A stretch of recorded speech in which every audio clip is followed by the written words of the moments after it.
Everybody's falling in love and I'm falling behind.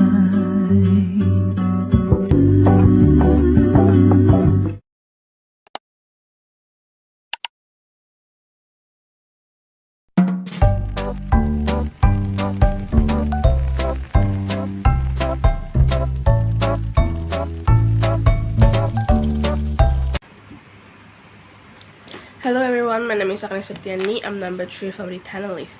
So right now I would like to tell you guys about something that we all use every day, that is language. But have you ever stopped to think about how language works? Why does it follow certain rules? Why are some words easy to understand while others are more complex? All these questions are part of a field that called linguistics, which is the scientific study of language. In these presentations, I will look at the key concepts in linguistics, like what language is, how it's structured, and how we use it to communicate with others. By the end, I will have a better understanding of how language shapes the way we think and connect with others.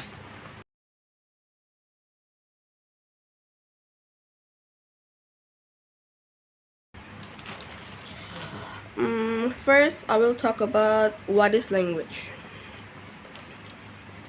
Let's start with a simple question. What is language? Language is just a tool we use to communicate. But when you look closer, you will see that language is actually a very complex system of rules and symbols that allows us to share information and so on. Language is made up of two things: symbols and rules. Symbols like words or sounds, and rules like the grammar. For example, the word apple. Apple is a symbol that represents a specific fruit, but symbols alone are not enough. We also need grammar, which is the set of rules that tells us how to combine symbols to create sentences. Without grammar, we will just have random words that don't make sense together. And let's think about an example. The sentence, "The cat sat on the mat."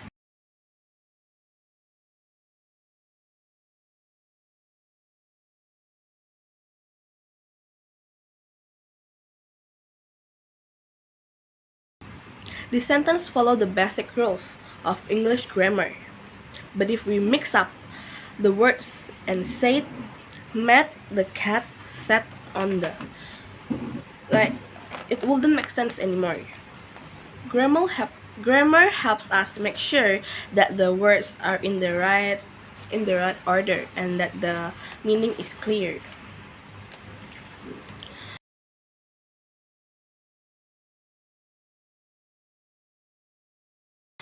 Next, we talk about language as a system of communications. Language is a system of communications. Language is more than just a set of symbols and rules. It's a system of communications. Humans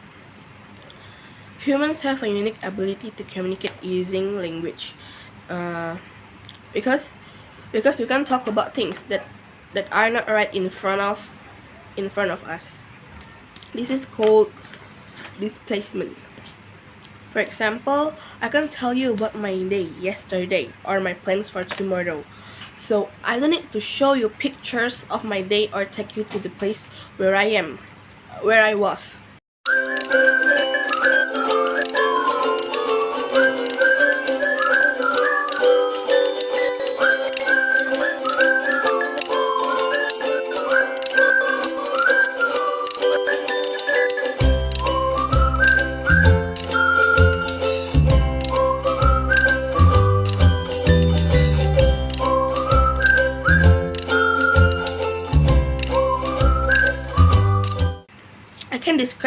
I can describe it all using language. This ability to talk about things that are not physically present is one of the things that makes human language so powerful.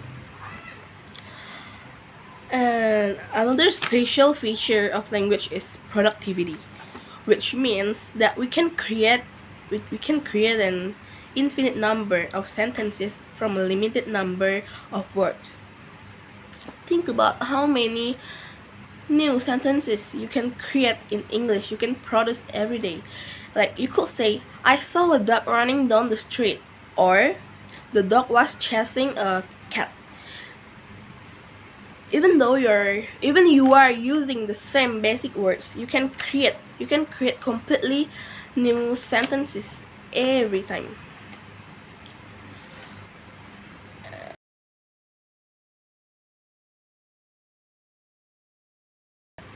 Next is double articulations. Now let's talk about one of the most important concepts in linguistics. It refers to the idea that in any language we can break it down into two levels. The first level consists of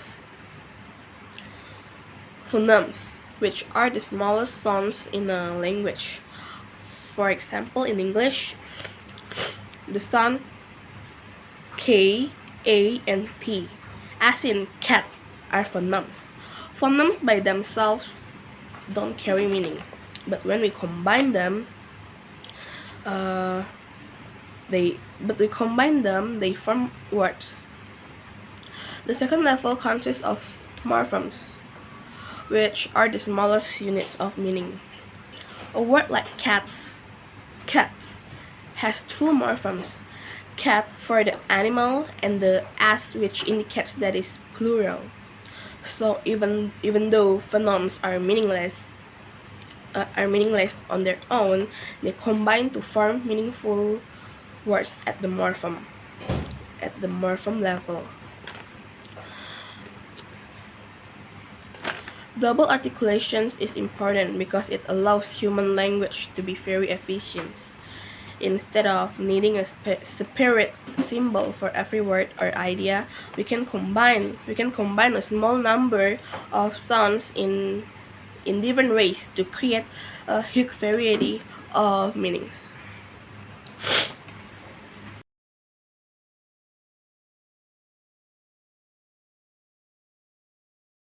Next, we will talk about phonetics and phonology, the sounds of language. Now let's dive a bit deeper into phonetics and phonology, which are two areas of linguistics that deal with the sounds of language.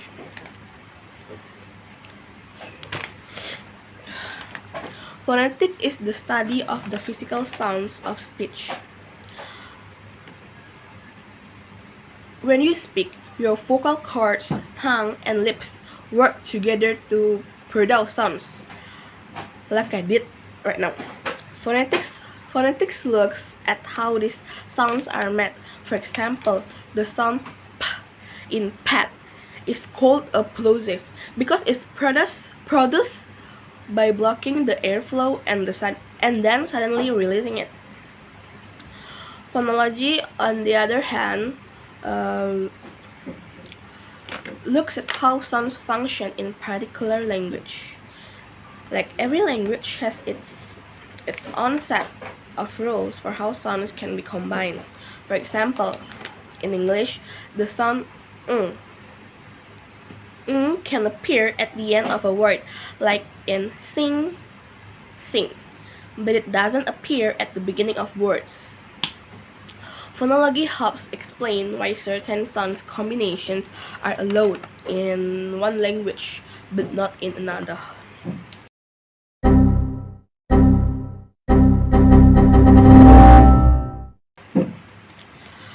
Let's take another example. The t sounds in English in words like think, and this. English uses sounds that is not found in many other languages. This is why English learners who speak language like Japanese or Spanish may struggle to what, to pronounce the t sounds. Their native phonological system doesn't include it.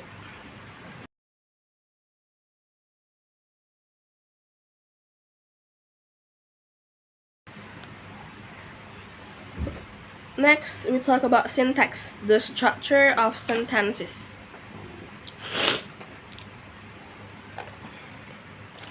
Now that we understand how sounds and words work, let's move on to syntax. Syntax is the part of linguistics that studies how words are combined to form sentences. Each language has its own sets of rules for how sentences are structured. In English, for example, we typically follow a subject, verb, object that is called SVO order. This means we say the cat as object, chess as verb, and the mouse as object. But in other languages, the word order might be different. For example, in Japanese, the sentence would be Neko ga nezumi o okai ka keta, which follows a subject, object, verb that is called SOV order.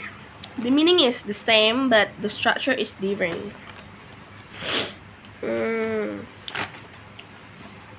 Syntax is not just about word order. It's not about just word order. It also helps us understand relationships between words in a sentence. For example,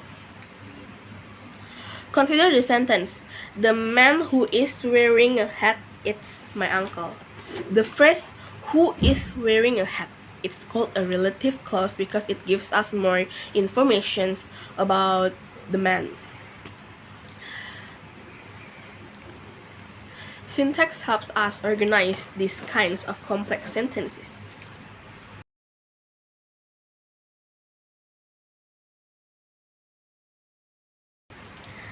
Next is semantics and pragmatics, meaning in language.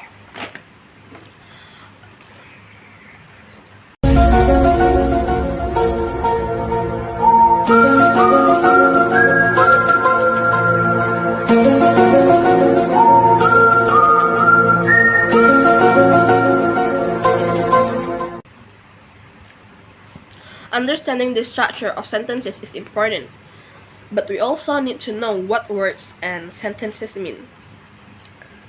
This is where semantics and pragmatics come in. Semantics is the study of meaning in language. It looks at how words, phrases, and sentences convey meaning. For example, the word duck refers to a specific type of animal.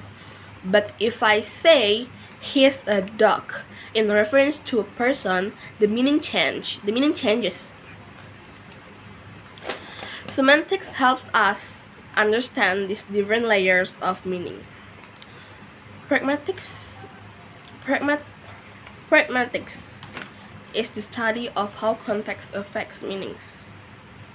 Sometimes the literal meaning of a sentence is not the same as what the speaker actually means.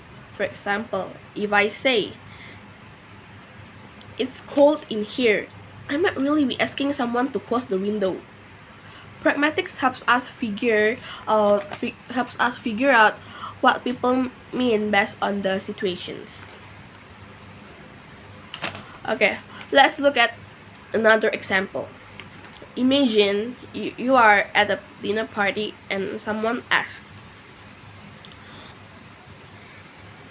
could you pass the salt? Semantically, this is the questions. They are asking if you are able to pass the salt. But pragmatically, we understand that this is a polite way of asking for the salt, and the expected response is to actually pass it, not just say yes or no, like this.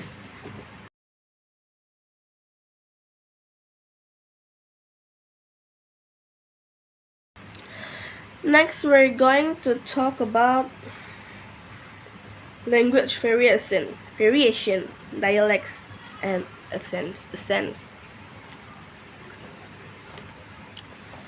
Linguistics also help us understand the diversity of language. Even within one language, there are many different ways of speaking.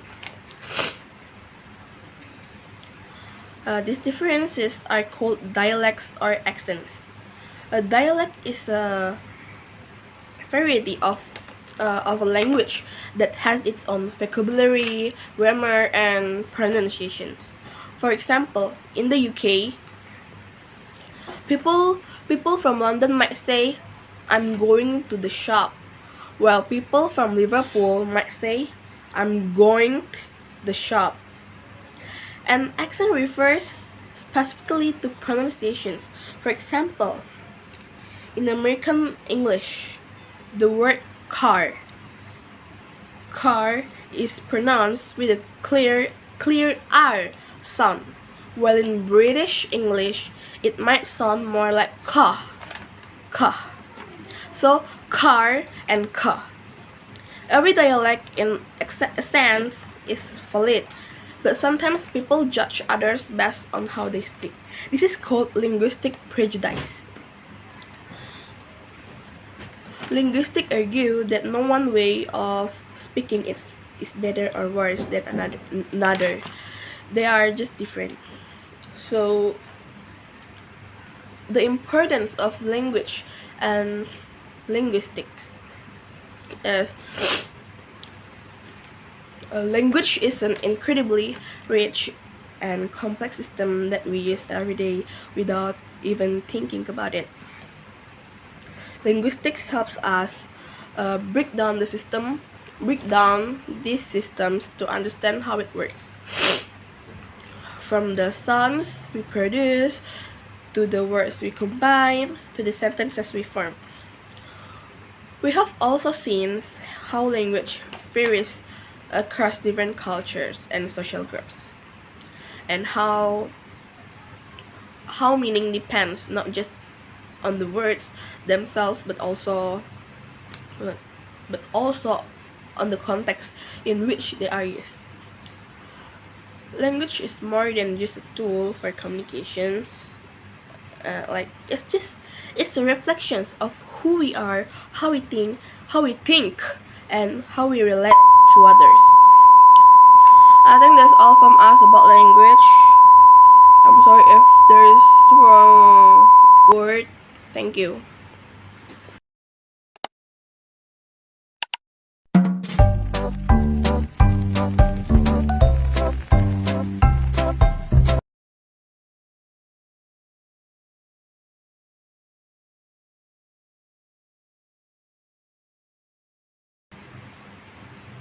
I think that's all from us about language. I hope these presentations